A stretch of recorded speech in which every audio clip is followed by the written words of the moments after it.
book of Judah, chapter 16, verse 17. It says, woe to the nations that rise up against my kindred. The Lord Almighty will take vengeance of them in the day of judgment, and putting fire and worms in their flesh, and they shall fill them and weep forever. Okay, first and foremost, I'd like to give infinite honors and prayers to Yahweh, by Hashem Yahweh Shai, by Hashem HaKadosh. Double honors to the elders and apostles, a great millstone, and salutation to the items that's pushing the truth and sincerity. And Lord willing, this video be edifying, first and foremost to the hopeful elect, then to those that cleave to the body. And this is the end of an unrighteous generation, man. Okay?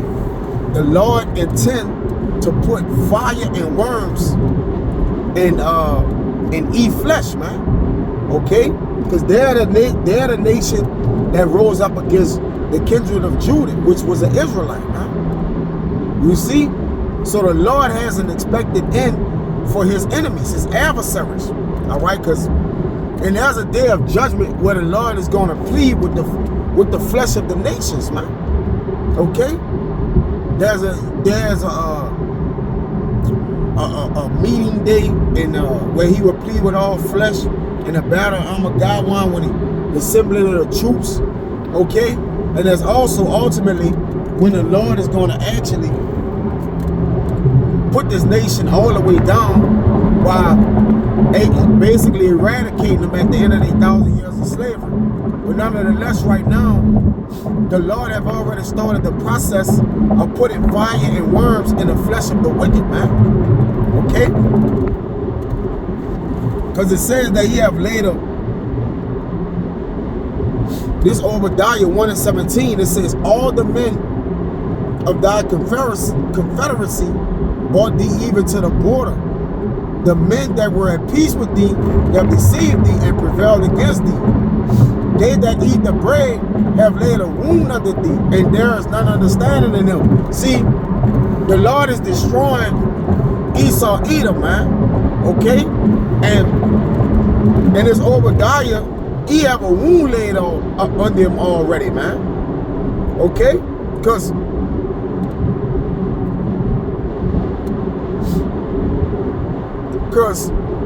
what's leading up to demise is, basically they're going to be cut off by slaughter. All right, I'm going to keep going. It says, shall I not in that day say the Lord even destroyed the wise men out of Edom and understanding out of the mount of Esau? And thy mighty man, O Teman, shall be dismayed to the end that every one of the mount of Esau may be cut off by slaughter. You see? So the Lord is setting up the play already, because the wicked is reserved to the day of judgment, which it says, right? So, but right now, the Lord is making it ready. This Job 21:30. It says that the wicked is reserved to the day of destruction. They shall be brought forth to the day of wrath. All right, so the Lord intends to cut the seed of the wicked off. So, but he's preserving them. But while he's preserving them, he's wounding them. All right, this is First Maccabees, and I'm gonna be quick.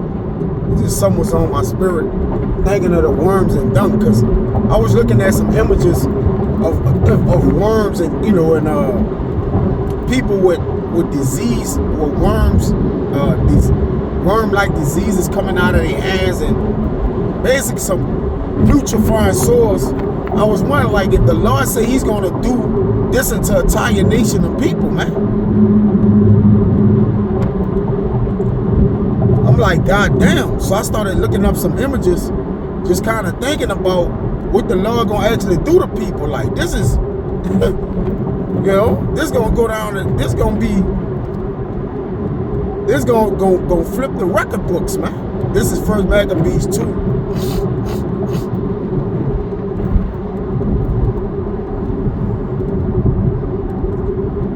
And 62, it says, fear not then the words of a sinful man, because the sinful man, the earth right now is giving it to the hands of the wicked, and all they know is sin, man. They're governed by sin. They live by sin. They're driven by sin. And ultimately, sin is eternally downloaded in their hard drive, which is their spirit, man. Okay? There was vessels fitted unto destruction, which I'm going to get, Lord willing. It says today,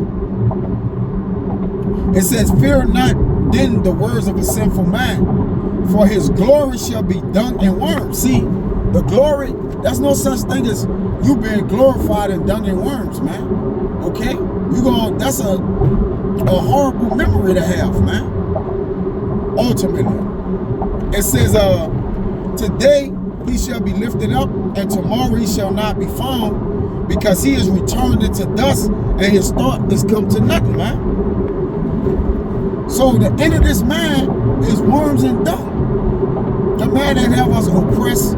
So we got to glory in this, man, right? And that's why the end of the thing is better than the beginning, because in the beginning, when this man was lifted up through the Renaissance period, when he came back into power, okay, which is that after that Roman, that after that, well, what's the Renaissance, the Roman revival, which we're under right now, man. All right, but let me get that. All right, this is Revelation. Because he lived again, but these wounds, these worms and dung that's going to be in his flesh, or the fire and worms that's going to be in his flesh, all right? Ain't no way he going to be able to shake back from this. I think it's Revelation 13. And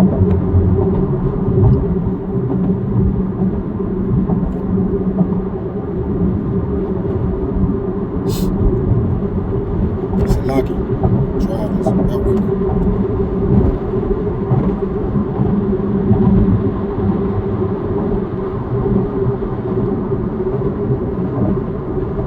Yes, won't get it where his deadly wound was healed. It says in Revelation 13,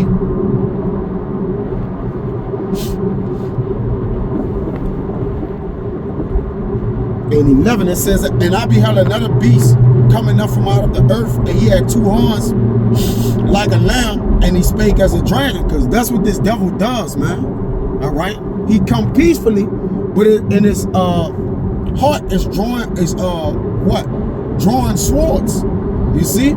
It says, and he exercising all of the power of the first beast before him, and caused the earth and them which dwell therein to worship the first beast, whose deadly wound was healed. See, this is the we're living in the Roman revised empire, which was healed. All right, because the Roman Empire was knocked off, but it was healed or came back into power with the same infrastructure today as America. All right, so it's been healed, man.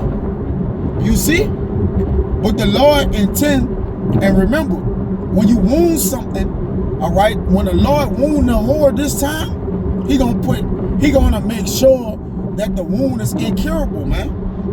You see that? This is Isaiah.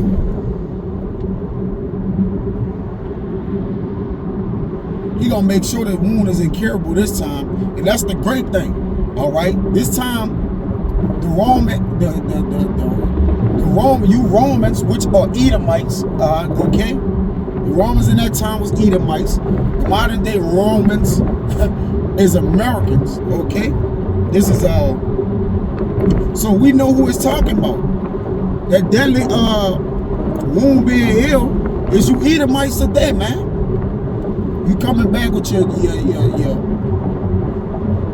Republican and Democrat, okay, systems, your Senate systems, all right, which was ran just like you ran in Rome. This is Isaiah.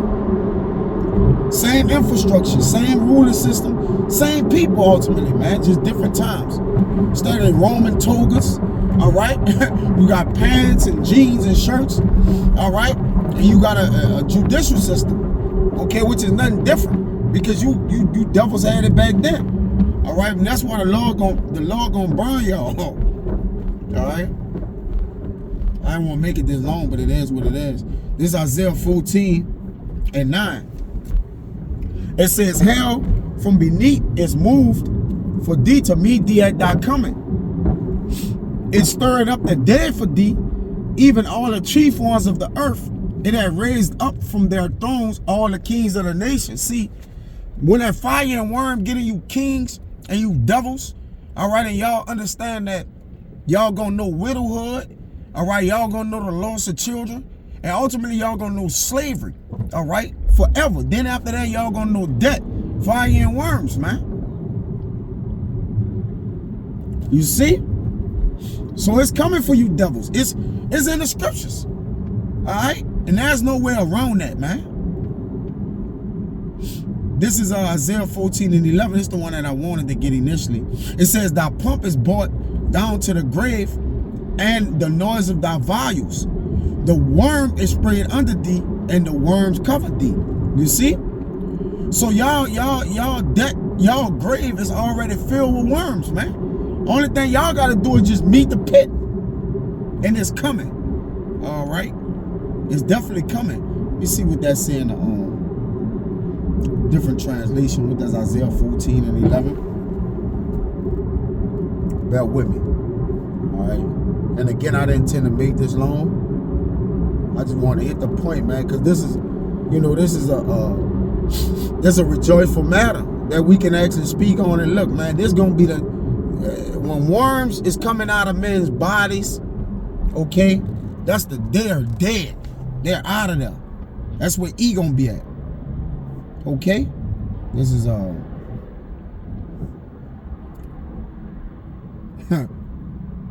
yeah, this is the NLT. It says, your might and power were buried with you.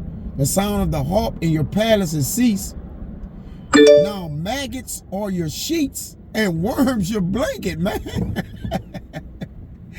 Call la ilaha yahweh shabakatah. The water will lead me to that precept, man. You know? Yes. You're seeing the end of men, okay? Which I'm gonna top it off with the Lord willing, I'm gonna get it to bring it full circle with that devil is the Antiochus, okay? The way that the Lord took him out with the intolerable stink, you know?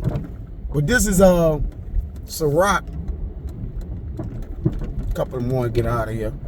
Again, I ain't wanted to go this long, but it is what it is. All right, this is I think it's Sirach 21:3. It says, all iniquity is a two-edged sword, and this is the man of iniquity, the man of sin, the wicked, the wounds whereof cannot be healed. So the wounds that's coming for a man that's full of iniquity, the end of that man should be worms and dung. All right? There's a fire, okay, to purify that man. Not to purify him, but to burn him up, man. Okay? Because he'll never be clean. He'll a vessel fitted for destruction. Let me get that.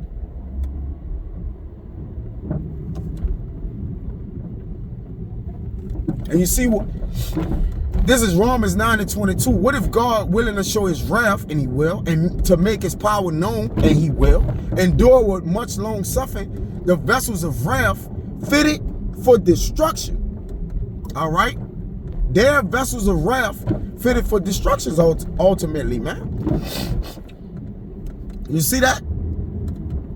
And the Lord got a unique way of doing it, because the way that the Lord basically saying, the way that he gonna do this devil, man, it's gonna be unprecedented, you know? This Sirach 7:17. That's why we don't boast, because we know what's the end of an ungodly man. It says, humble thyself greatly, for the vengeance of the ungodly is fire and worms, man. And we know who the ungodly is, man. Okay? It's Job 21:26.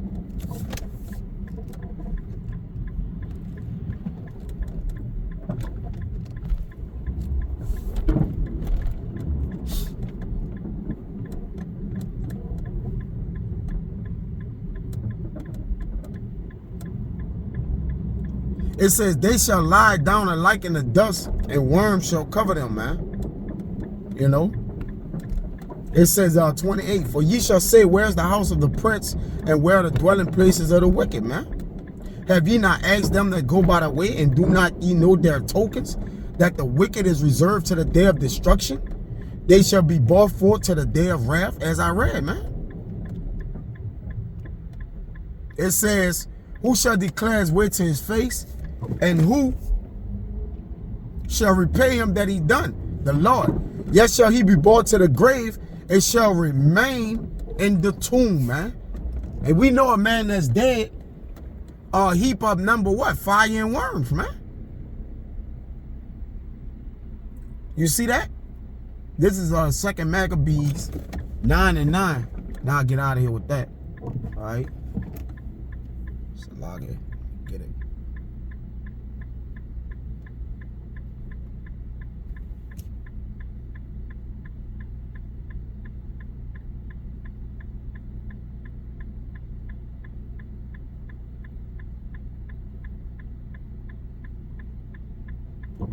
I want to get to the point, but I'll read a little bit. It says, because I'll get to the thing, all right? This is, I'll start at 5. It says, but the Lord Almighty, the God of Israel, smote him with an incurable and invisible plague. As soon as he had spoken these words, a pain of the bowels that was remedialess came upon him, and sore torments of the inner parts. And that most justly, for he had tormented other men's bowels with many strange torments. See, this devil has put fire and worms in other men's, you know, put many men in the graves, in the pit, in other words. They have killed many. They are bloody men, all right?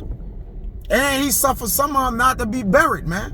A lot of men, he just killed, and hey, do as you please. The ego of a nation and kill these innocent, you know, well, nobody really innocent if they getting killed, but nonetheless, ego and you know, these other nations with their democracy and, you know, taking these people resources and putting fire and worms in people.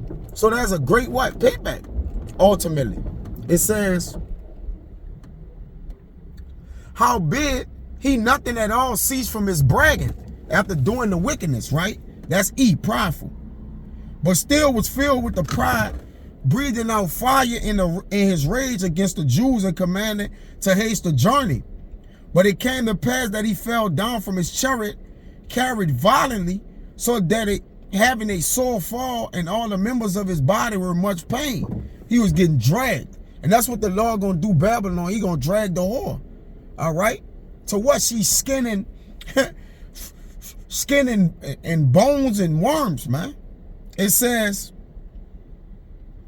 so that the worms, and thus he that a little afore thought he might command the waves of the sea, so proud was he beyond the condition of man, because like the Lord said in Obadiah, they pride have lifted them up. All right. It says, and weighed a high mountains in a balance, and now cast on the ground. See, the Lord gonna bring this devil low, because he said I will bring a pump to the ground. All right, that's this devil pride. And carried in a horse litter, showing forth unto all the manifest power of the Lord. And our Lord gonna be magnified, man, when he take this devil down. So that the worms rose up out of the body of this wicked man. See, the end of a wicked man is fire and worms. And while as he lived in sorrow and pain, his flesh fell away, and all the filthiness of his smell was nauseum to all his army. And the man that thought a little afore he could reach to the stars of heaven, no man could endure to carry for his intolerable stink. Here therefore being plagued, he began to leave off his great pride, and to come to the knowledge of himself by the source of God. His pain increased in every moment. And when he himself could not abide his own smell, he said these words, it is meet to be subject unto God, and that a man that is mortal should not proudly think of himself if he were God. But you devils have done that on this side, and there's a judgment for that. All right, that's blasphemy, man. So for your flesh, you're going to get fire and worms, man.